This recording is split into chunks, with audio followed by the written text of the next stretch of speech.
Absolutely. I do have the honor of introducing our celebrity guest tonight, ladies and gentlemen. I had a chance to meet him at Dealmaker Live in Dallas, and we had an outstanding conversation. But before we bring him on, let me give him an introduction that is worthy of who he is and what he's been able to accomplish, or I'll try to, right, Marcel? I'll try to. So our celebrity guest tonight, he is the CEO and founder of Kahuna Investments. He's acquired over $250 million in real estate nationwide, and he's raised over $100 million in private equity. He's the best-selling author of Copy Your Way to Success, Standing on the Shoulders of Giants, and he hosts the Multifamily Legacy podcast.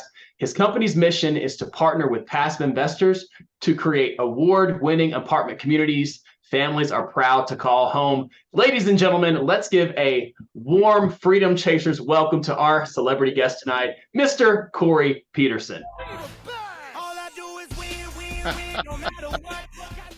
That's awesome. Hey, Corey. How you guys doing? We're doing great.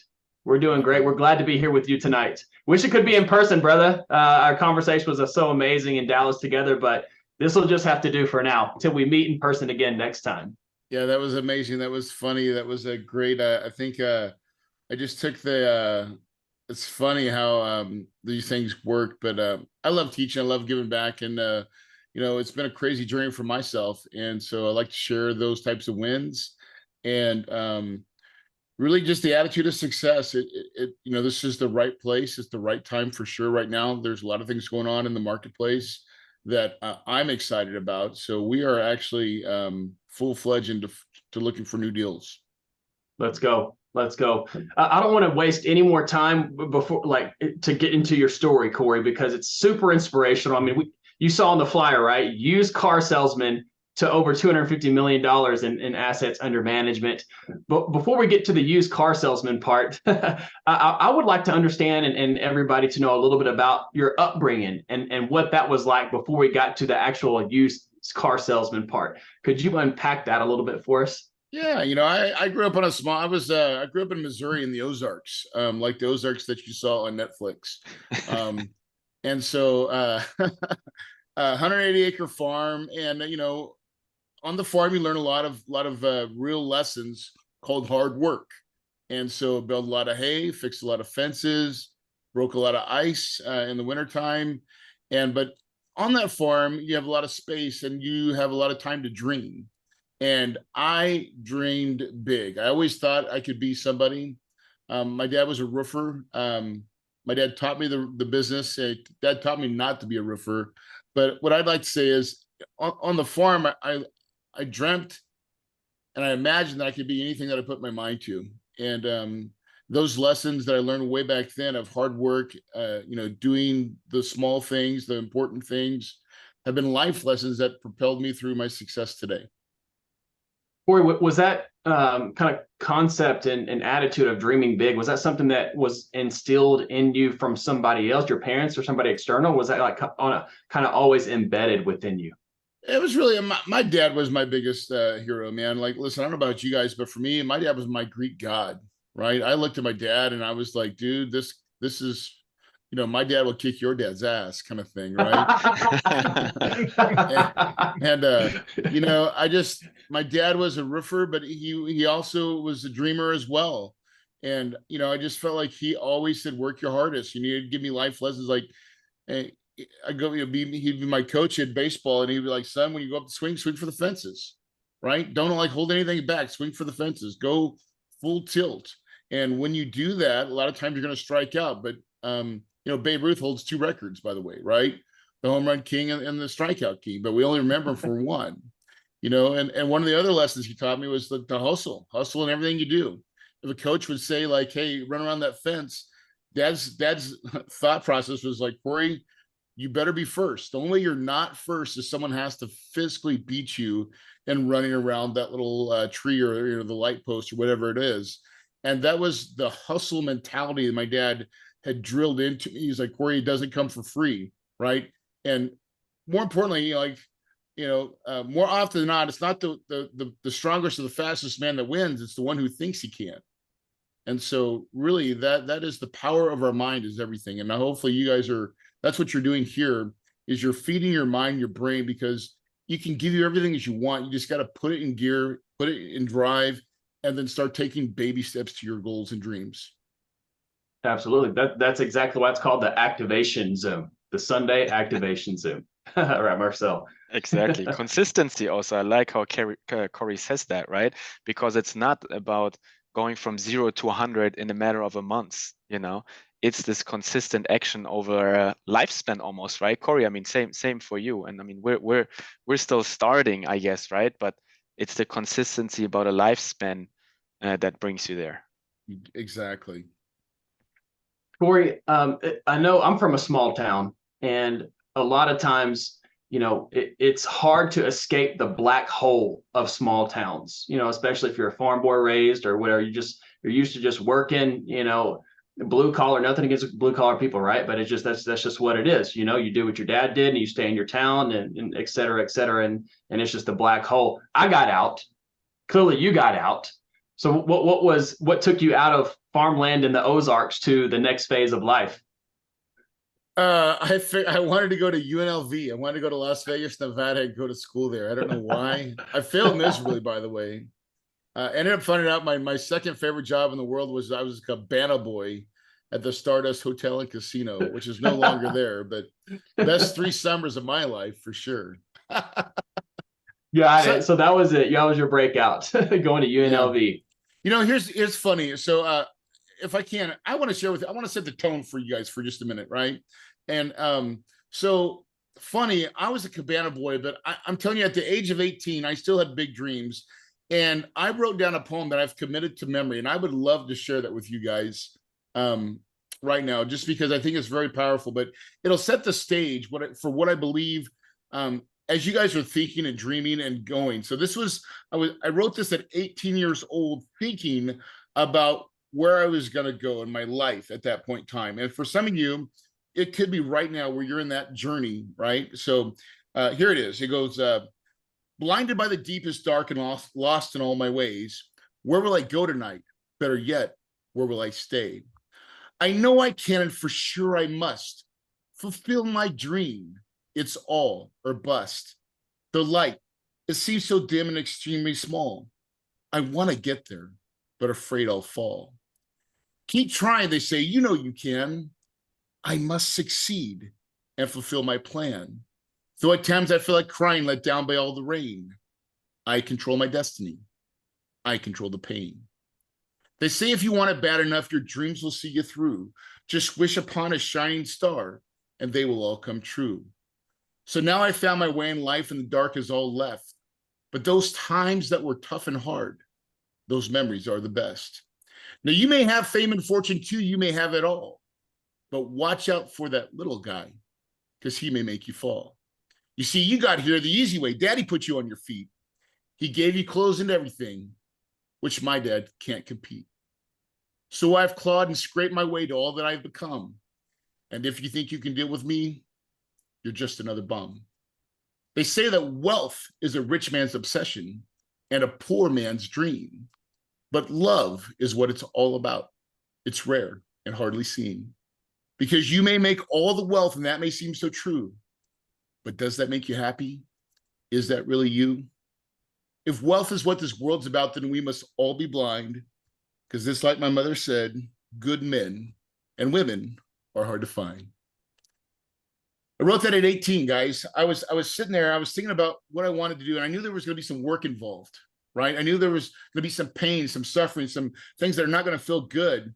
And then I started thinking about myself being successful, guys, right? I started to envision, I had it, right? And all the naysayers that say you can't do it, right? I started thinking about that. I was like, you know, you may have fun, you know, but watch out for me. No one sees me coming, right? You don't know what I'm willing to do, the grind that I'm willing to go through to make my success be here and present, right?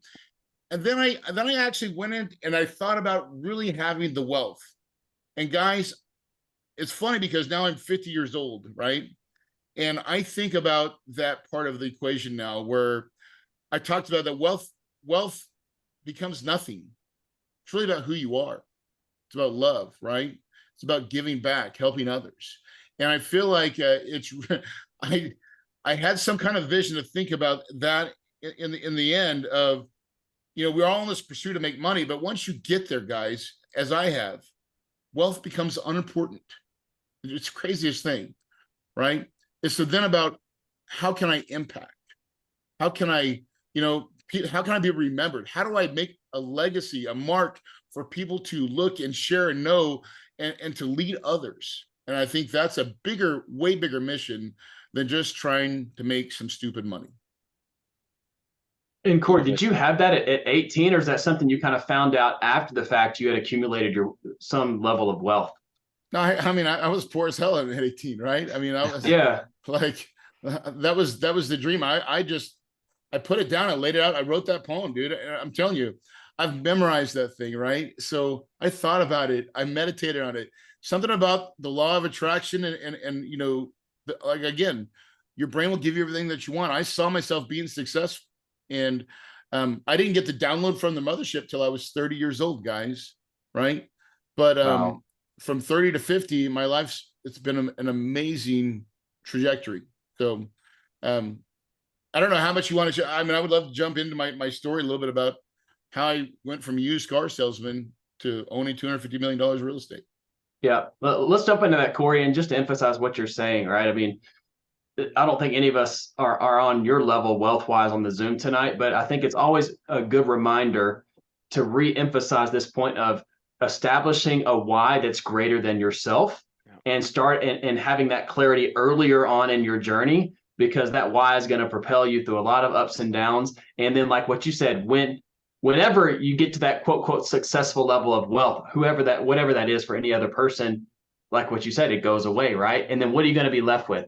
You're left with your why and the impact that you want to have with people. So I really appreciate you sharing that. Is that poem, is it up on your website or is it written down anywhere?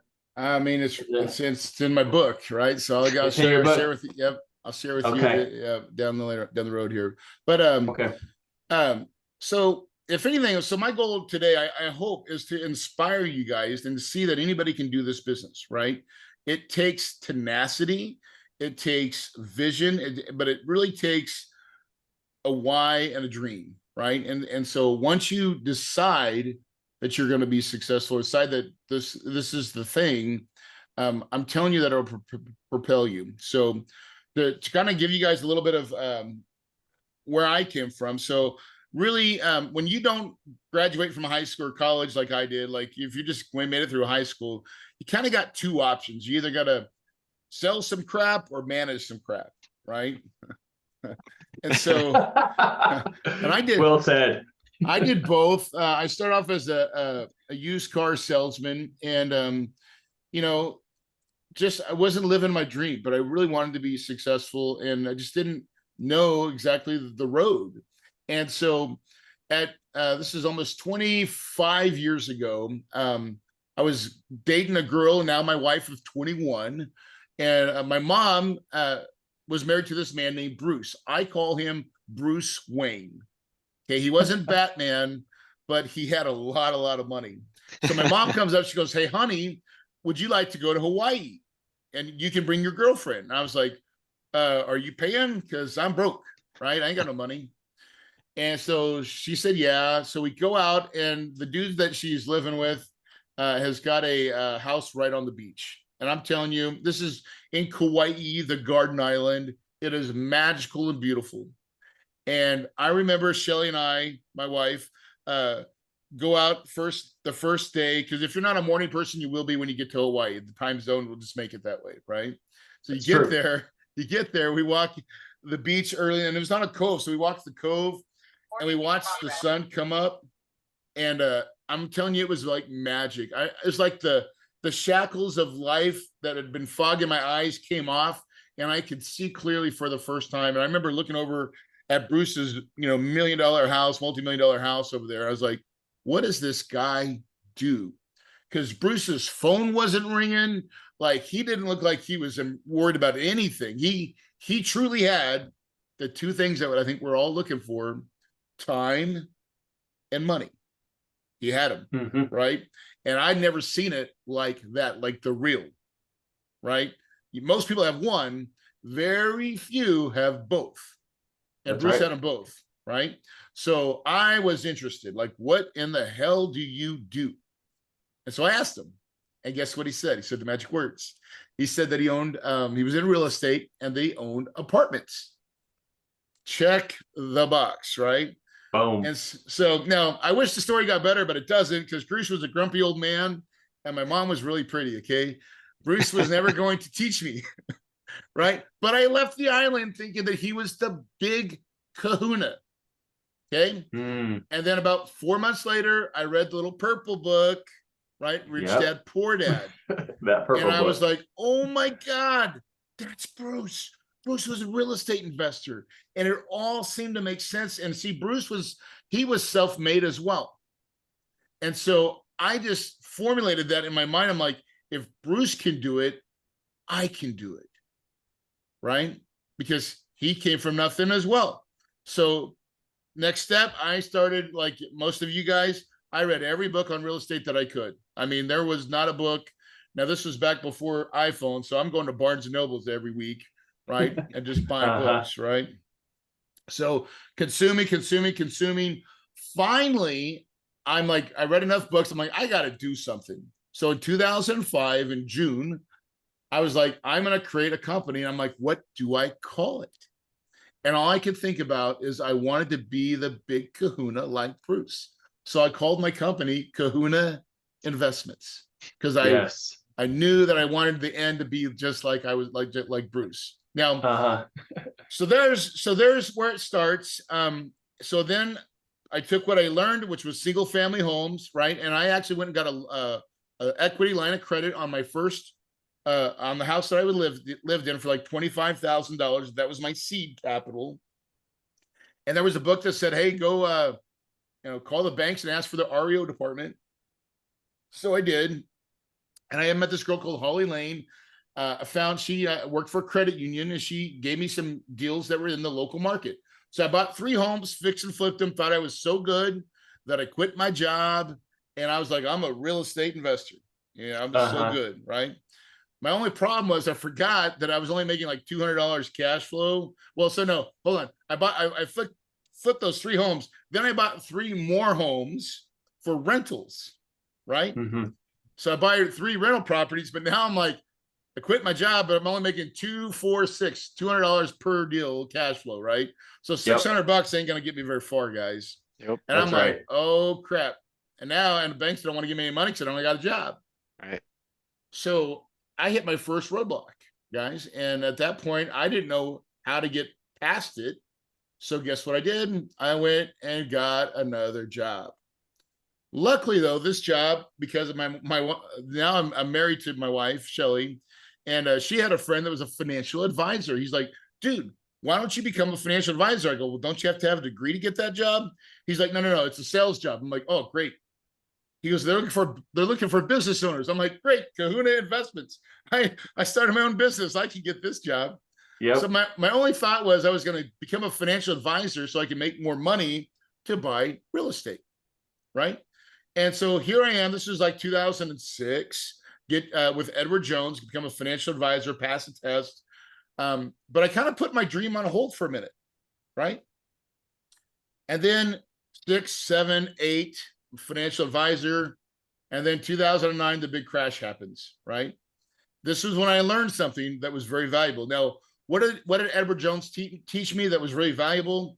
They taught me about money, guys. They taught me that there's people out there that are investing in stocks, bonds, and mutual funds that they're getting between 6 and 8%, and they think that that's good.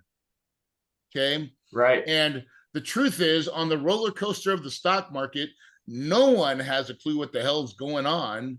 And so when the market crashed, I got a real lesson. I thought I was, a really good financial advisor, putting everybody in, these portfolios that are protecting their assets, or a well-rounded one, and it all went to crap. And people's 401ks become 201ks, and it was just bad. It was bad, and so it was so bad that I had grown men and women like that.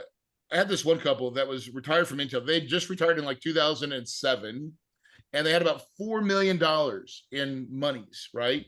that they invested with me, from their retirement, from their 401k, they rolled it over, and 2 years later, it's worth half. I mean, they come into the office, and dude, she's sobbing, and he's just looked like he's distressed as hell, like he's ready to check out. You know what I'm saying? And this is what comes in my office, and they're like, Corey, what do we do? And of course, the real advice is to don't do anything. Stay exactly where you're at. Let time heal it. Right. But stop all your spending. Like, put all that stuff you're doing on hold. What do they do? No, Corey, move our money. Move it to, we want it in something else. And I have to charge them a fee. And I'm telling you, that image is so envisioned in my brain that, like, I lost the vision, and I knew right there I had no control. There's no levers in the stock market. So once I lost belief, then so my sales went downhill. And one day I've got a meeting with my manager. It's about 8 o'clock in the morning, it's 10 o'clock. So I go show up at 8, and I look at my secretary, and my secretary can't look at me. And I'm like, wait a second. I'm like, I'm going to get fired. And I'm like, oh crap. Right. This is 2009. And this is when real estate is on sale. And every book that I'd ever read, the guys that made the biggest moves did it in a down market. And by the way, guys, we're in another one right now, a smaller one, but it's still the same thing. Right. This is why it's important to understand where we're at in the game. Okay. And I remember, so I know I'm getting fired. This is when it really changed for me, guys. I sat alone in my office with the 4 walls, shut the door, locked it. And I was wrestling with that little farm kid, right? Because the little farm kid was like, put me in. I already knew what I wanted to do. It was real estate, right? And he's like, but I'm wrestling with my 30-year-old self, who's got a wife, 2 kids, a brand new house, and a mortgage payment, and all the things. Says, what am I supposed to do? What's plan B, right? And I'm proud to say, in the confines of that room with no one else watching, I made the most deep down, honest, I'm telling you everything that I am commitment. I made it to myself that I was willing to do whatever it took to be successful in real estate, as long as it was legal and ethical. Okay. And at 10 o'clock, it happened. I got fired. I remember going to my car like Rocky. Right? Yes. Right. Now that lasted for 5 minutes, followed by sheer terror, because now I got to go home and tell the wife. And now I don't know about you guys, but I'm going to tell you something. This is a secret to my success. Is when I went home, I was blessed. I was blessed beyond measure. Because I had this woman that I shared my deepest, darkest, I'll get almost teary-eyed thinking about it. Everything, I told her, I was like, honey, I didn't even know how I was going to do it, guys. I had no idea, but I just knew that I was willing and I would never quit. It was the difference maker that I knew that I would never quit. I didn't care. If it was like, stay up till 4 o'clock every morning, done. Right? What is the requirement? I was willing to do it all. I did not care. And I'm giving that to her. And I just said, honey, I don't even know exactly what I'm going to do. I just promise I will not fail. And this is when my wife did the most solid. I'm telling you, I'll be forever in her debt. She looked at me and she said, Corey, I believe in you. But don't fail. Because what was on the line? Everything. Kids, life. They say money doesn't keep your marriage afloat. Bull crap. You got to make some money. Right. And so it was with that force that I went out. And I'm telling you, so I'm giving it a little bit long, but I want this to build up a little bit, right? I'm gonna get appointments here in a second. It's good. Okay? It's good, Corey. This is what we need. But this is the shit. This is real life, guys. This is how that's why I own $250 million worth of real estate. Okay. Because I decided that I was not going to quit. Right. And I'm telling you, I go to the RIAs. You guys talk about RIAs, real estate investor associations. I'm going to it every month. Right. But I'm not stupid, because Jones taught me how to network. So I'm like, hey, man, I go to the guy that runs the place. Hey, who's the top 4 or 5 guys here? He's like, this guy, that guy, that guy. Guess who's sitting by him? Me. I'm taking dubious notes. Hey, where do you like to buy homes? What's your average deal look like? How much profit are you trying to make? I'm like, listen, I find deals like that all the time. I'm lying out of my butt, but I'm like, yeah, right. But I was focused, dude, and I was ready to play, man. And so they would say, yeah, okay. I'm like, would you be willing to pay me $3,000 if I found a deal like that? Yep. Boom. I go to my friends that are realtors. I'm not even a realtor. I'm like, listen, I got to get your MLS login because I'm not a realtor, but I know you're not going to do this work, but I'll do the work and I'll let you write up the deals and we're going to go make some money. That's how crazy it was, dude. I started, this was like 2009. So REOs and short sales was the name of the game.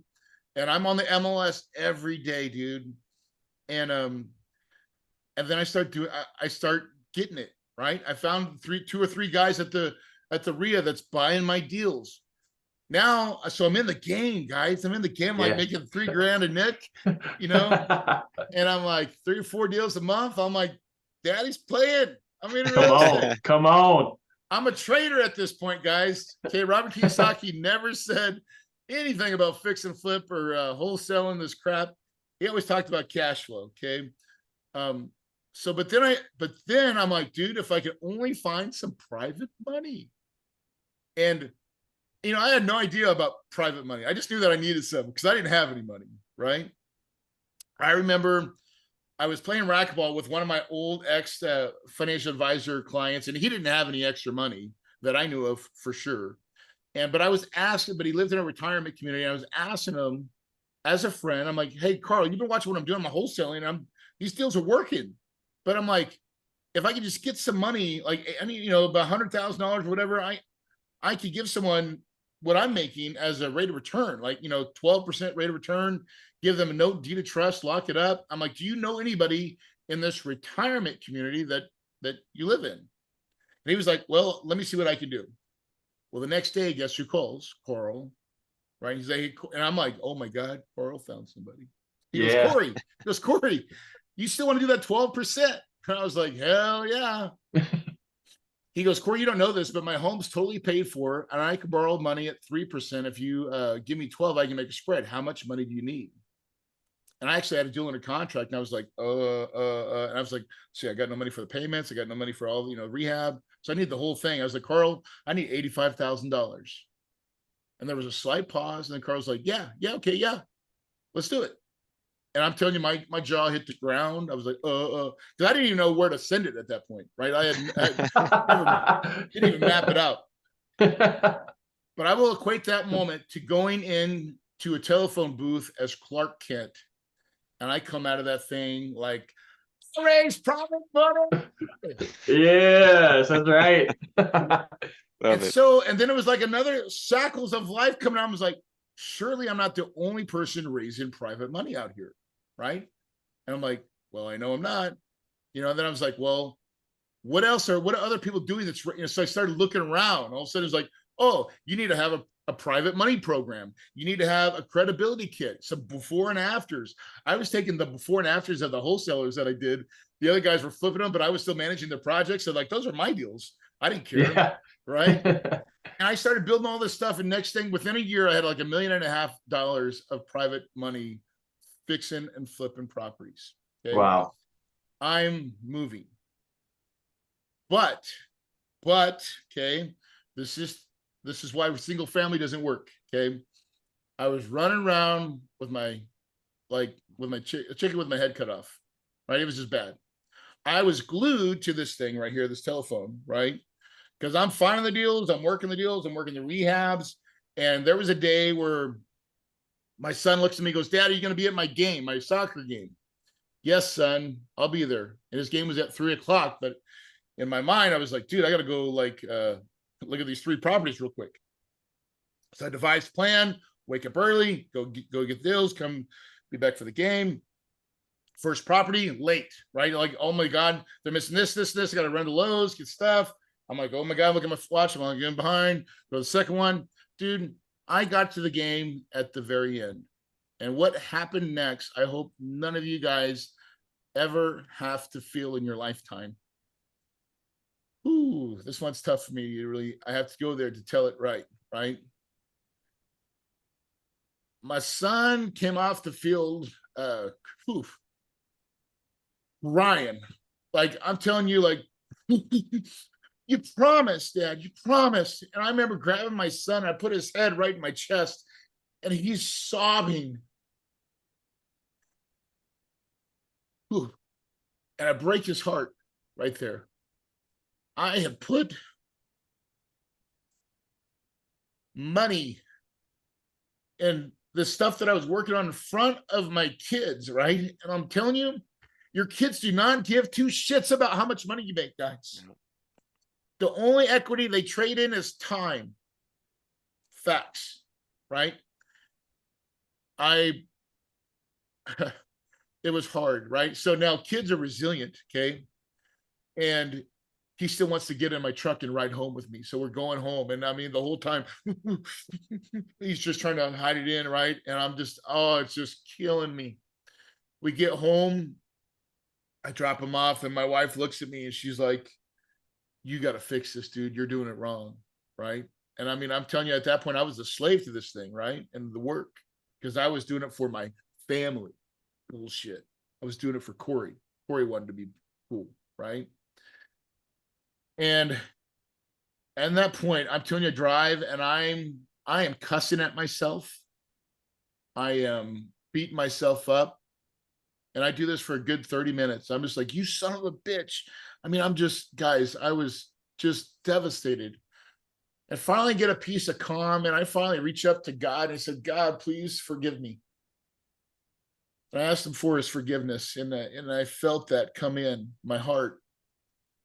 And this is when it happened, guys. And God works in just the craziest ways. I'm telling you, in that broken, empty state of mind, as I drive by this apartment complex, and I've driven it by it a million times. And I used to say, I wish I could own an apartment complex. And in that moment, I said, how can I own an apartment complex? As the moment I said it, I flashed back to Bruce. Bruce had time and money. He was living the cash flow life.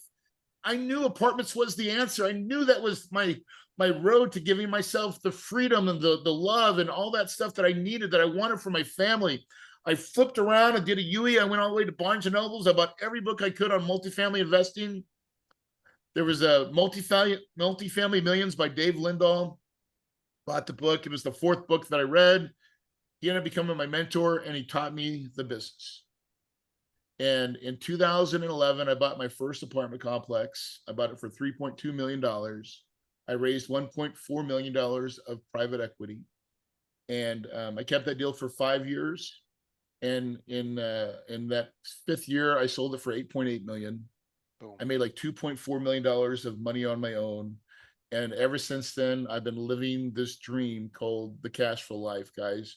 I now own over $250 million of commercial real estate.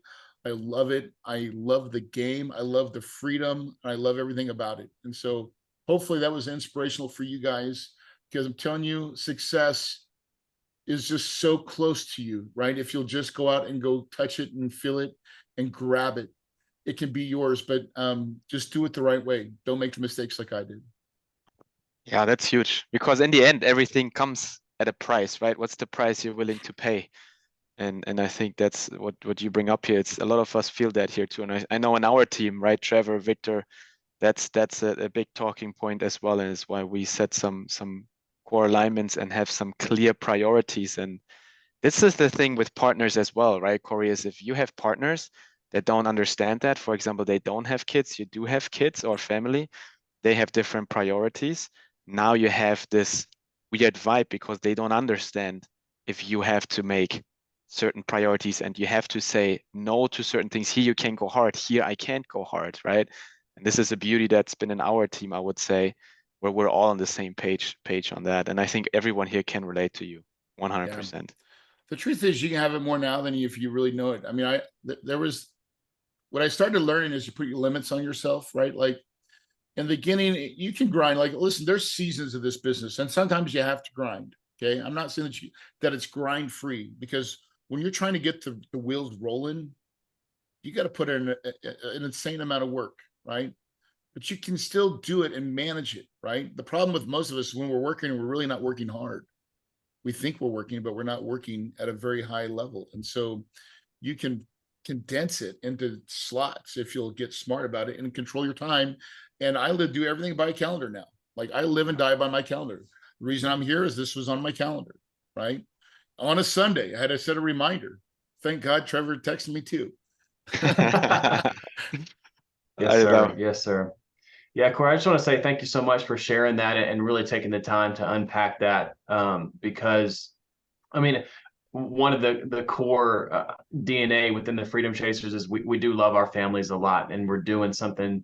We're in this business to have an impact greater than ourselves. And just speaking personally, and for the Freedom Boys here and the Freedom Boys, Marcel and Victor, we got in this space towards the end of last year, basically, and it's been a push, and deal flow, as has been difficult, and we're just super thankful that we've had people like yourself emphasize this matter of having a why, having something greater than yourself, doing it, getting into this business more than just the dollar amount, and then of course having the support of the community has really been an encouragement factor to us and a propelling factor as well to continue chipping away and day by day just stacking those bricks one at a time, even though it seems like it's been a long road so far, right, guys, with everything going on. But it's stories like this. It's people, it's sharing rooms with people like you, Corey, and everybody else here on that allows us to take another day and put our nose back to the grinder and keep making stuff happen. And so just really want to thank you for sharing that. Thank you. Let me give everybody a gift real quick too. Like I would love, like that story and a couple other stories are in this book, Copy Your Way to Success, Standing on the Shoulder of Giants. If you guys want to text the word book to 480-500-1127, I'll put it in the chat box as well. But love to give you that book for free. We'll just send it to you, my gift, right? But I'm just telling you guys that we can get into any technical stuff, and I'll open up for questions, I guess. I'm not sure there's a Q&A section, but I can get technical as far as what it takes to get deals and all that stuff as well.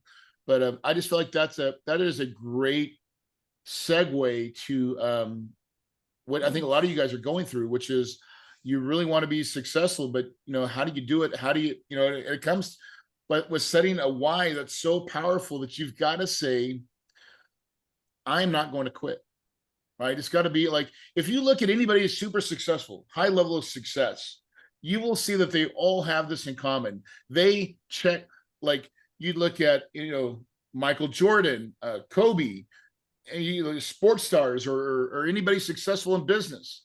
They had to sell out to that idea that they were not going to quit and they were going to do anything and everything possible to get there, because obstacles come in our way all the time. You've got to over it, under it, away, around it.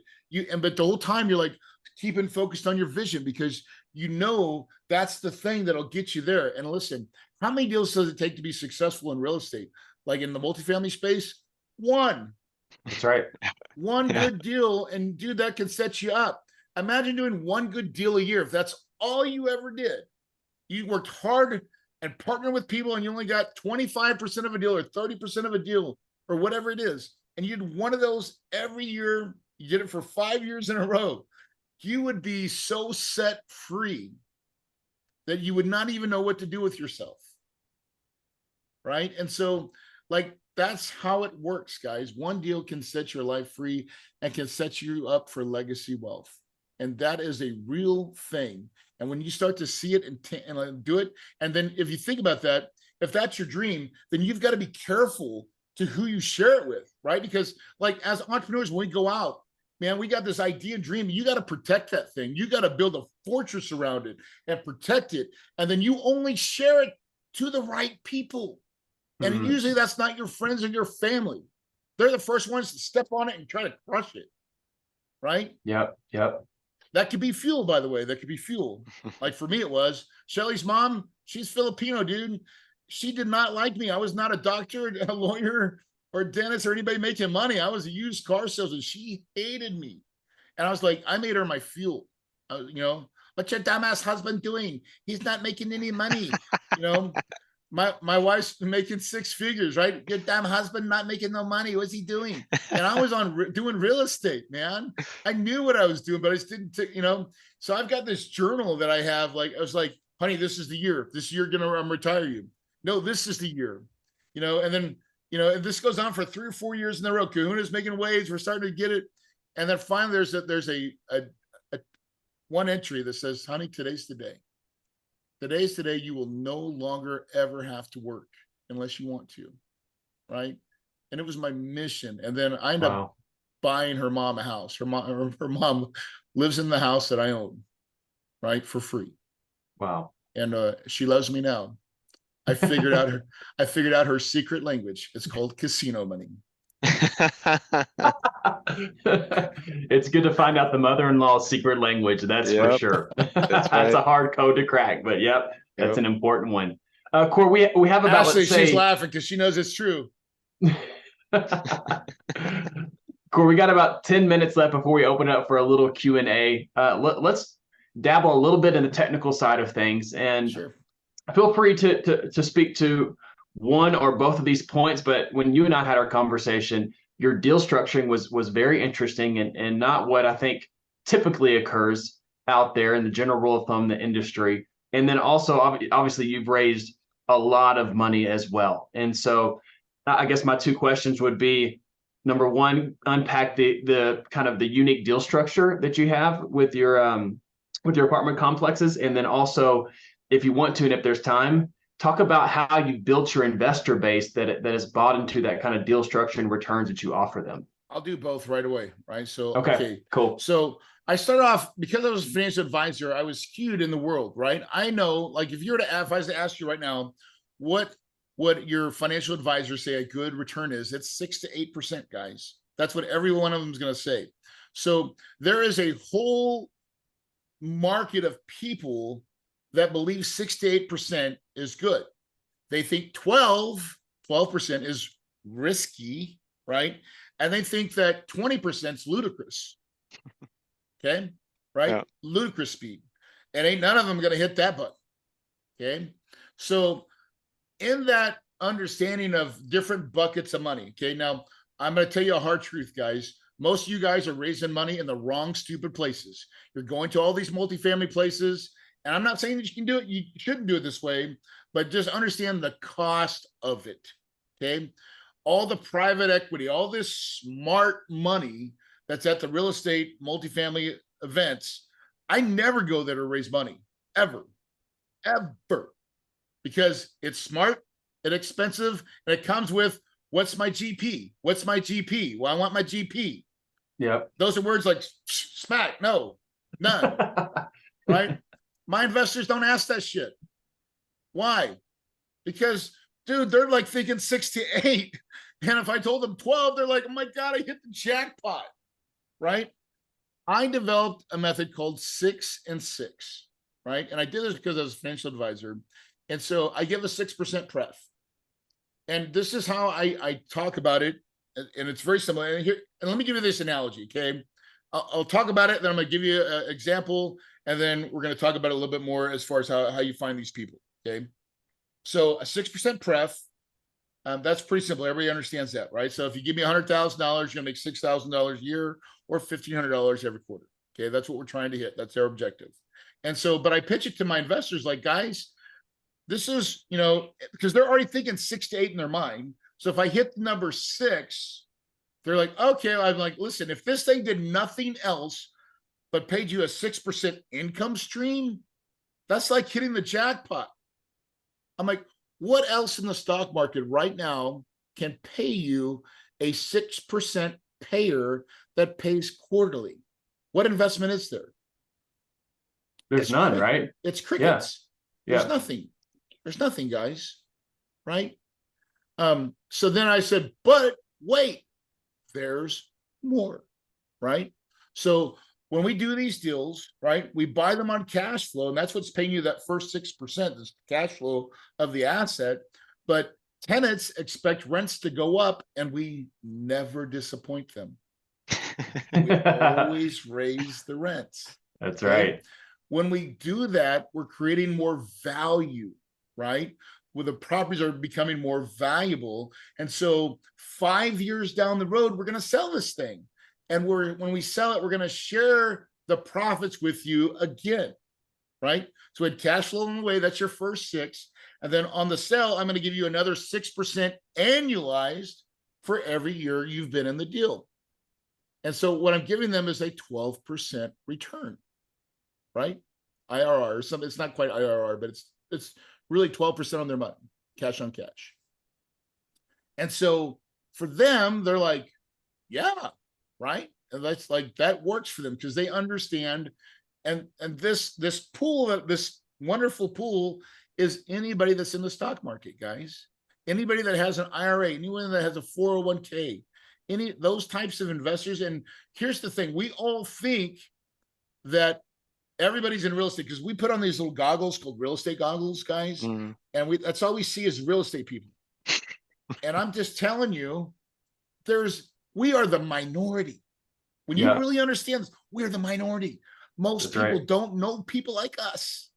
They know a financial advisor. That's why there's one on every damn corner.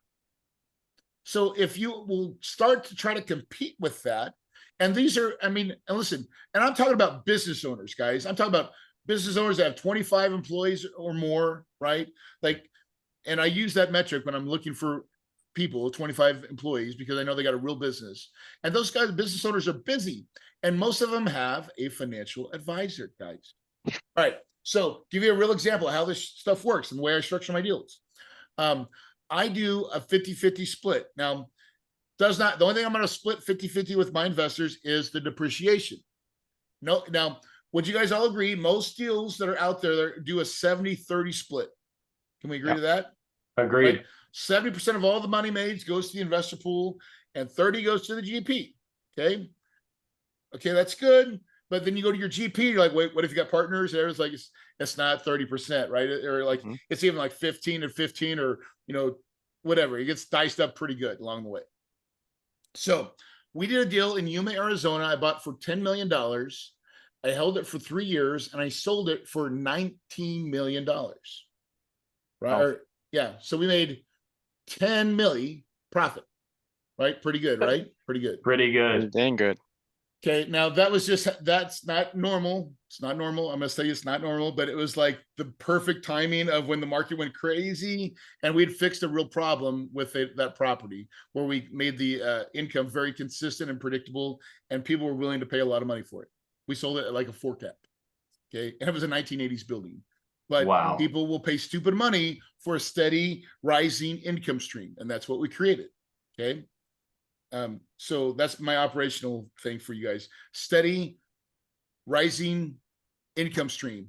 You get a whole year of that, like no dips or no craziness. People will overpay and give you crazy amount of money for that. Okay. So we make $10 million. Now in a normal 70-30 split, how much money is going to the LPs? $7 million. With me, with $10 million profit, $7 million. Okay. Now, and then so you have $3 million for your GP. Hey, great day, right? That's $1 million a year. Beautiful. But let me tell you how Corey did it. Okay. Corey got a 6 and 6 method. Okay. Because mama didn't raise no dummy. Right. And I was like, I've always thought this. Now, this is my thinking, guys.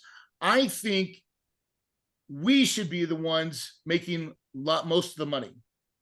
The GPs, right? Not the LPs. I need their money, but listen, I want to make my investors a solid return, but I do not need to get them punch drunk. Okay. Most of you guys are getting them punch drunk. But so here's the way we did it. I'm already paying I do 6 and 6 on $3 million. It took me $3 million of money to buy this $9 million property when I first bought it. Okay. You guys understand that? That makes sense? Yep. I bought $9 million, put $3 million down, right? So at a 6% pref, I'm paying that already along the way. And then I have a 6% on the back end. Now, the way I create my deals, I don't do it like, even though I did a 50-50 split, I define my payout to my investors. That is a 6 pref. And then at the end, They're going to get another 6% until their bucket gets total of 12%. And then they're shut off. The spigot runs off, turns off. Okay. So on $3 million at 6%, what is that? Like, it's $180,000. That's what I got. Yeah. That's what I owe them every year that they've been in the deal on the back end. Okay. So we'll call it $200,000 to make it really easy math. Okay. Times 3 years. So 2, 4, 6. Oh my God, man. Okay. When I sold that deal, I made 10 million. I already paid him the 6 along the way. I only owed him $600,000. So Corey made $9.4 million. Wow. A little bit of a difference, right? And your investors are still happy. Happy as hell. Happy as hell. They love that deal. You know why? They didn't worry. They're like, this thing's great. It's always working. It's always paying, right? And so, and they went to another deal. Now, a couple little things that I've done along the way. Okay. Now that was a deal that was a $3 million deal. It was an easy raise. I have done 6 and 10, 6 and 12, right? Like the last deal that I did, it was a $15 million raise. I had to raise all the money real quick. So I raised my rates to be able to raise money fast, right? And I did 3 share classes. And so I went 100, 300, and 500 breakpoints. Okay. That's like, and this is what they get in the financial, like in stocks and mutual funds. The more you invest, the breakpoints, you get a lower cost of commissions, right? So I just did the opposite. I'm like, I give you more return if you give me more money. And so, and because they always say, well, if I give you $500,000, should I make more? I'm like, you're right, you do. So I do 6 and 10, 6 and 12, and 6 and 14. So that's 16, 18, and 20. Yep. But the max, but it's still fixed. And then I put a call option in every deal that I do. So whenever I hit the magic number or the valuation, I can hit a call option and pay all my investors that 16% plus their principal back, and they're out of my deal. I just jetpacked them out of the deal, right? Because I'm playing the game for Corey Peterson. Corey Peterson's trying to build wealth. I need my investors along the way, and I got to make them a solid return, and I try to protect their downside. So here's how I protect their downside. It's 100% to them until I pay them full boat, right? So if it's 6 and 6 or 6 and 10 or 6 and 12, right? That 12 on the backside, it's 100% to them till they get it. And so I say, guys, that I'm putting you first as my investors, that you make all the profits, right? Until you get fully whole. And then because someone will say, well, I mean, I'm not going to get more of the upside. No, smack them. No. Most of my investors are looking to protect their downside. And if you're not that type of investor, you probably shouldn't be investing with me. Go to somebody else's deal.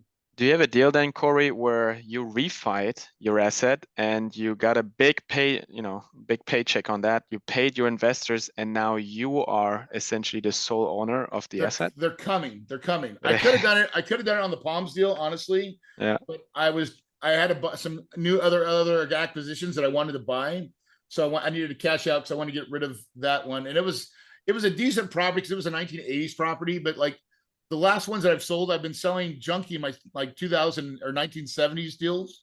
I'm selling all that stuff.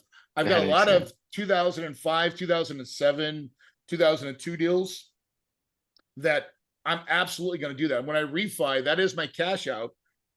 Cash the investors out, still own the deal. Boom. With the GP. Then you are what was his name? The guy from earlier? Yeah, Bruce. Bruce Wayne. Bruce, exactly. Bruce Wayne. And so my goal, guys, my real goal is to become a family office.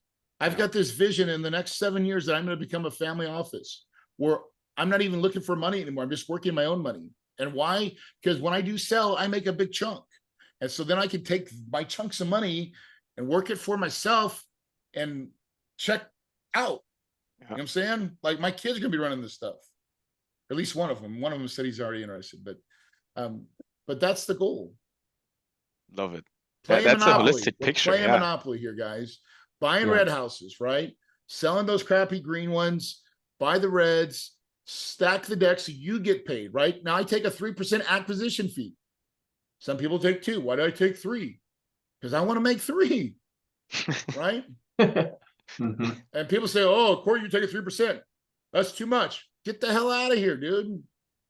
You go do it.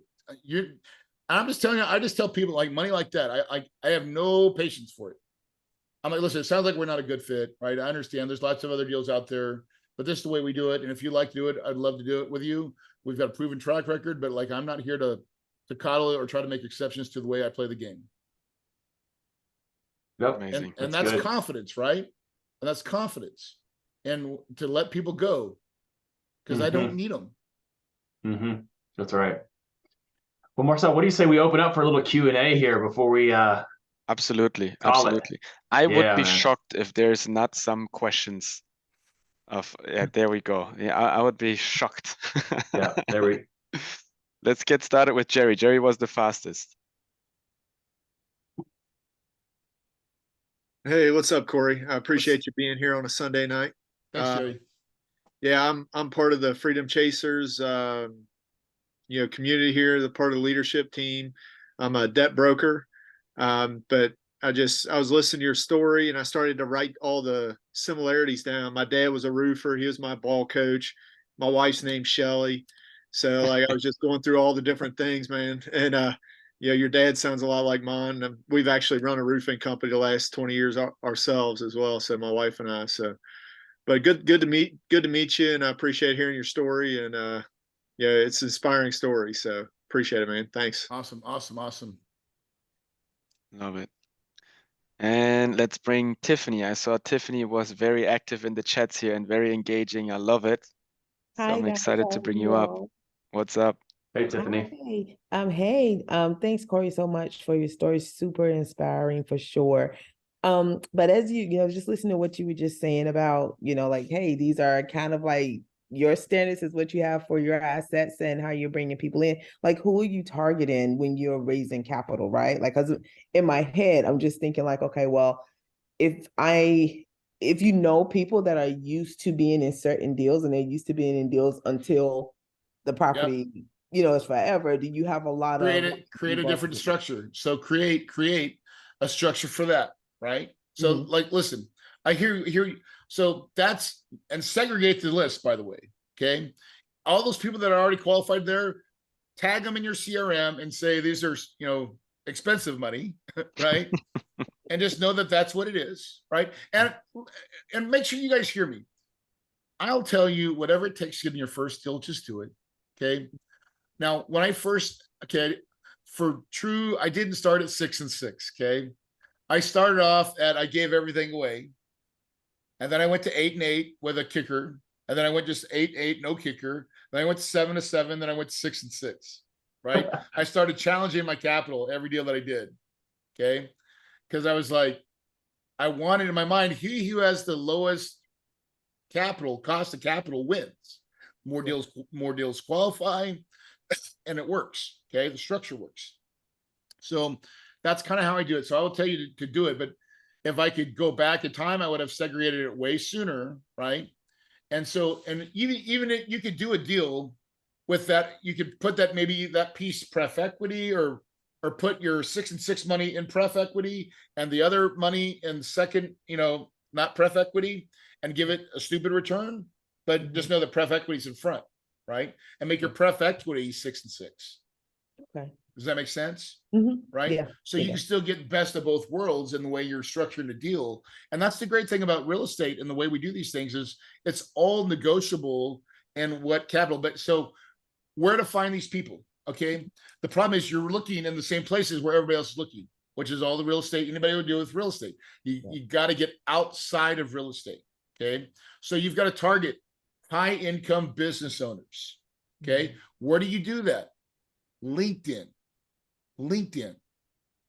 is where all your busy professionals work and troll, and they use that thing as a tool. Right. So if you're not active on LinkedIn, you're screwing yourself. Okay. You need to start creating connections and all that stuff. Right. Here's another secret. Okay. Charities. Get involved in a charity. Get involved. Don't just get involved. I'm talking about get on the board of a charity. I'm on a charity called the Chandler Compadres. The guys that are in this group are 7-figure business owners, true business owners. right? I had to get invited. We do, and I do it. I didn't do it to raise money. I did it because I love the charity. But I already also know what shows up at charities: business owners with money, right? And they know other business owners with money. Okay. And they all think what I'm doing, they don't know anybody like Corey. None of them do, because they're not in real estate. Right. And do you not think I can access their people? And that's what I do. Right. Is that it took me all. So in this one particular charity, I've not asked for any money yet. Right. I've got people that ask me about deals. Right. So I'm getting ready to do a new deal, and I'm going to ask some of the guys. Right. But I already know what's going to happen. It's going to lead into another little funnel of new people, because at first I just wanted to be known as I won Rookie of the Year last year, right? I donated a lot of time. I raised a lot of money. I got involved, and I wasn't just the guy like just showing up for the meetings. I'm the guy like, you need me to build something, you need me to do something, like I'm all in, and they respect that, right? And these are guys like that own like 7 dealerships, right? There's one guy that owns like 7 dealerships. Okay. Oh yeah. Like, these are the right dudes. And so charity is an amazing place to get to know people. Now here's another one, right? I'll give you a couple of them. You know, you say, do you have a dentist? I do. And actually I have a husband who's a doctor. So I have, no, those are my avatar, like medical providers. now doctors sometimes, now don't take this the wrong way, Tiffany. No, that's okay. It's fine. I get it. Doctors are hard. Doctors are hard. Okay, because they all feel like they know everything, right? But if your husband knows the doctors and he introduces you, it's much easier than for us to go as doctors. I've found doctors don't respect me because weird, like it's weird. This is just my personal experience, okay? But I've also learned that I find a doctor. So I've got a dentist friend, right? So this is how I did it with dentists. He's a great dentist, and he goes to like these things where dentists all go to, their conventions and stuff, right?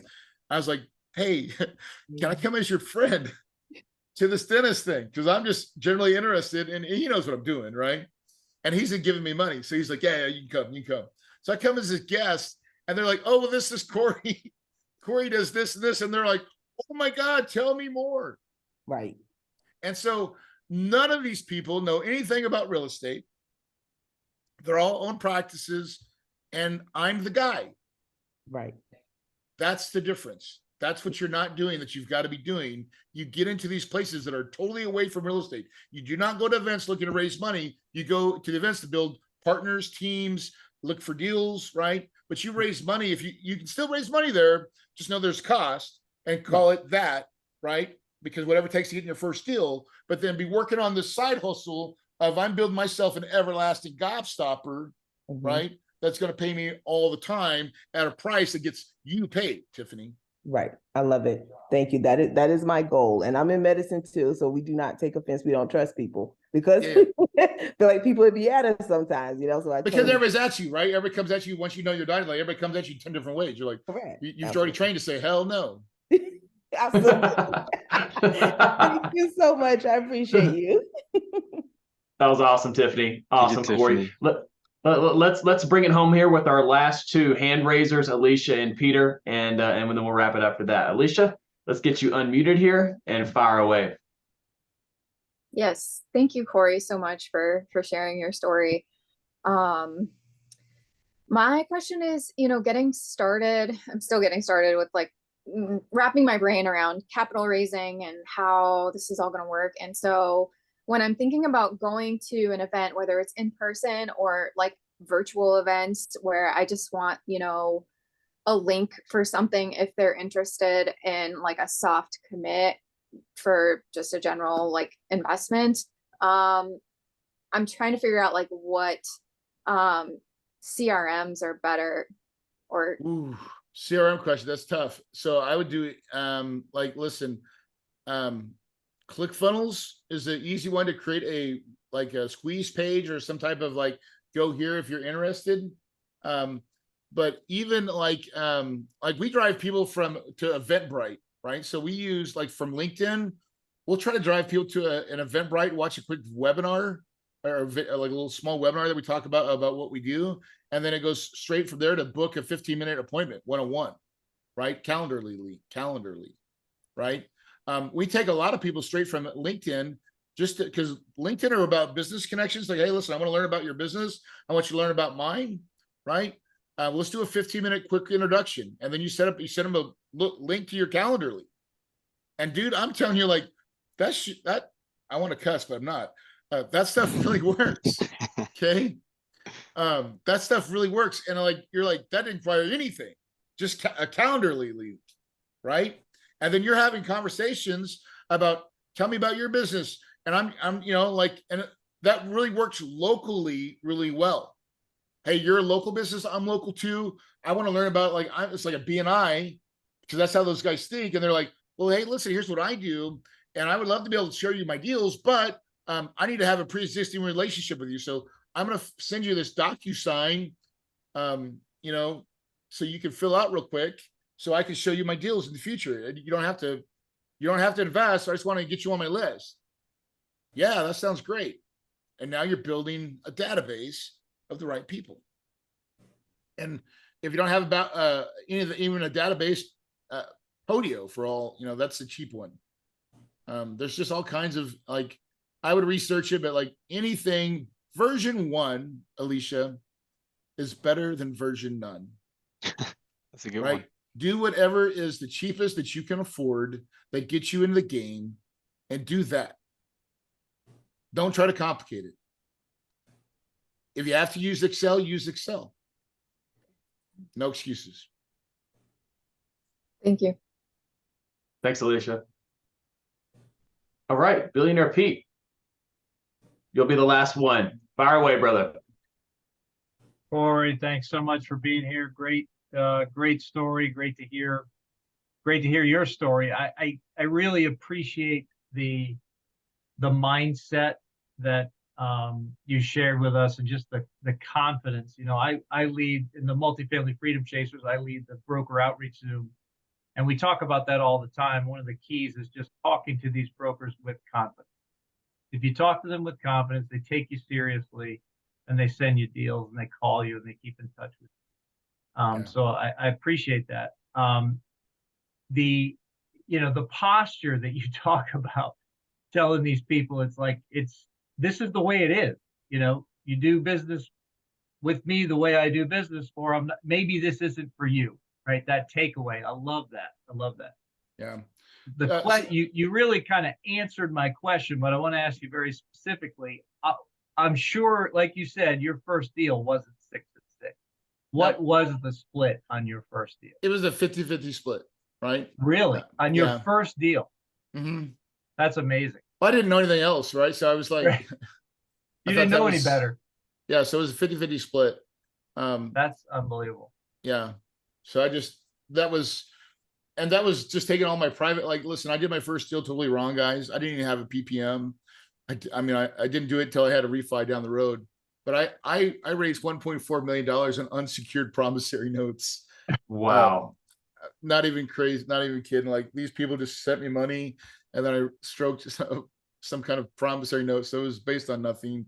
And then I had a couple of bad partners, but even on the broker side of things, I just want to make one little, you just jog my mind for something, a little deal. Here's the thing with brokers, right? Broker relationships. Just another tidbit, write this down. What do you do for fun? Okay. When your whole goal is to get your underwriting deals to invest for the brokers to eventually go into their marketplace and take them to lunch, right? That's what you should be doing. That's how and it's at that point that you've got to elevate yourself. And it's not about being smart or looking smart. You can look dumb. Okay. When I first started, I looked dumb. I was like, I don't know anything about this market. Can you tell me where's the place I should invest in? Where did and then I was like, and then I started asking him a question about him. Like, I was just a questionnaire, like, how did you do this? What was your story? Do you have kids? Do you have dogs? What do you do for fun? Exactly. Right. And he starts telling me, I'm a golfer, yada, yada, yada. Who's your favorite golfer? You know, where's your favorite courses that you've golfed? Right. I'm just like in my mind, I'm making mental notes. Right. And then once I get away from him, I'm like, I write this crap down, and that becomes my open. So when I call the guy the next time, I'm like, John, did you watch what? And I might Google it so I can understand what his best golfer did, right? And be like, did you see him, what he scored yet last week? Freaking amazing. Been in any courses, any good stuff going on lately? And because that's what you do when you have a relationship with somebody, you talk shit. Sorry. You talk crap for the first 15, 20 minutes, right? And then you get to the That's thing. right. And then you get true. to the thing, right? Works all the time. That's what you got to do. And then when you get there, guys, it is unfair. I'm telling you, I got this guy right now. Let me just look at it. Hold on. This is my broker. Badass. I'm around tomorrow. Let's effing go, baby. You know, we're talking. I was like, I didn't get to my underwriting deal, right? Like I didn't underwrite this deal that he gave me, but he's like, re-entry, because I was on vacation. He goes, re-entry is not easy. I'm dealing with the same. I'm having just a cool conversation with this broker of like what's going on, right? You know, it's cheap AF, like 25 million, 8 cap, no BS.